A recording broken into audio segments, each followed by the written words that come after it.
आपका क्वेश्चन है भारतीय राष्ट्रवाद के उदय के कारणों पर प्रकाश डालिए। पहला खंड में आप लिखिएगा राजनीतिक कारण, फूट डालो और राज्य करो की नीति, डैश कीजिएगा। उसके बाद लिखिएगा अंग्रेजों ने फूट डालो और राज्य करो की नीति को अपनाया।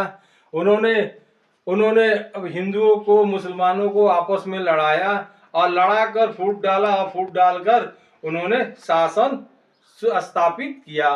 दूसरा खंड है सहायक संधि। अंग्रेजों ने सहायता संधि के द्वारा भारतीयों को अपने वश में किया।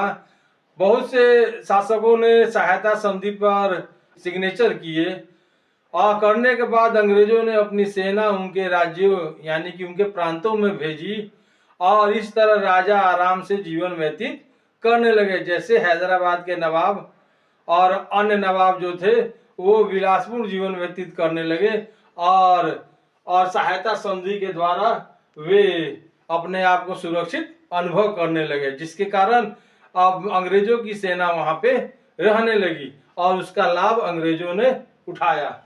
तीसरा है उच्च पदों पर अंग्रेजों को महत्वपूर्ण स्थान देना। जितने भी पद थे ऊंचे, उस पर अंग्रेजों ने अपने व्यक्तियों को बैठा के रखा था।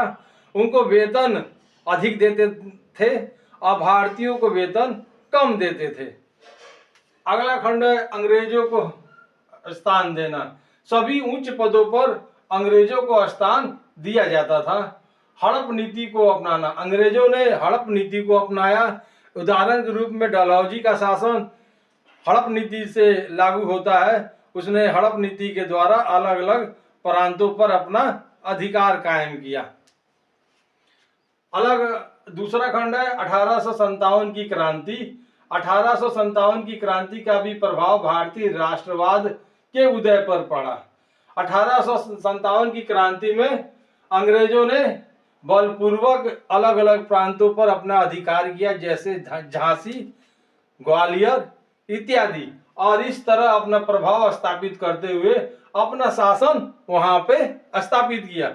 वहां के राजाओं ने इसका विरोध किया था, क्योंकि हड़प नीति के अंतर्गत जितने भी राजाओं को बच्चा नहीं हुआ था उस पर अंग्रेजों ने बलपूर्वक अपना शासन कायम किया। इसलिए भारतीय राष्ट्रवाद के उदय का ये महत्वपूर्ण कारण था। अगला है तीसरा है धार्मिक कारण, ईसाई धर्म का प्रचार। अंग्रेजों ने ईसाई धर्म का प्रचार किया और बहुत से हिंदुओं को ईसाई बनाए, जिसके कारण भारतीयों में अंग्रेजों के प्रति विद्रोह की भावना पनपने लगी। अगला खंड है हिंदू धर्म का विरोधी। अंग्रेज हिंदू धर्म के विरोधी थे।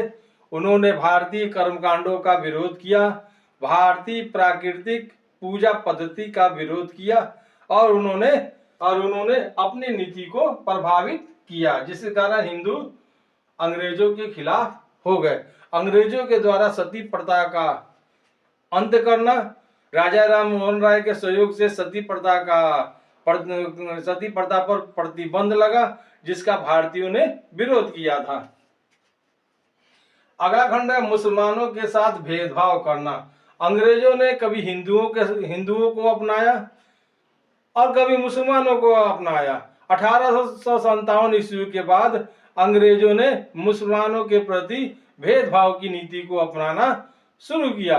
बहादुर शाह जफर के द्वारा अंग्रेजों के खिलाफ सन 1857 ईस्वी में जो क्रांति हुई थी उसमें भारतीयों का सहयोग किया था, जिसके कारण अंग्रेजों ने मुसलमानों के प्रति भेदभाव की नीति को अपनाया।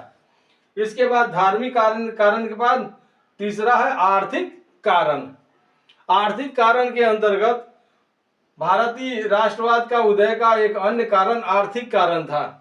आर्थिक कारण के अंतर्गत अंग्रेजों ने भारत से सोना, चांदी, हीरे, मोती सब अपने देश लेके गए और जिसके कारण भारत जो सोने की चिड़िया थी वो धीरे धीरे भारत का पतन हो गया। भारत के कल कारखाने जितने बढ़े हुए थे उनका विघटन हो गया।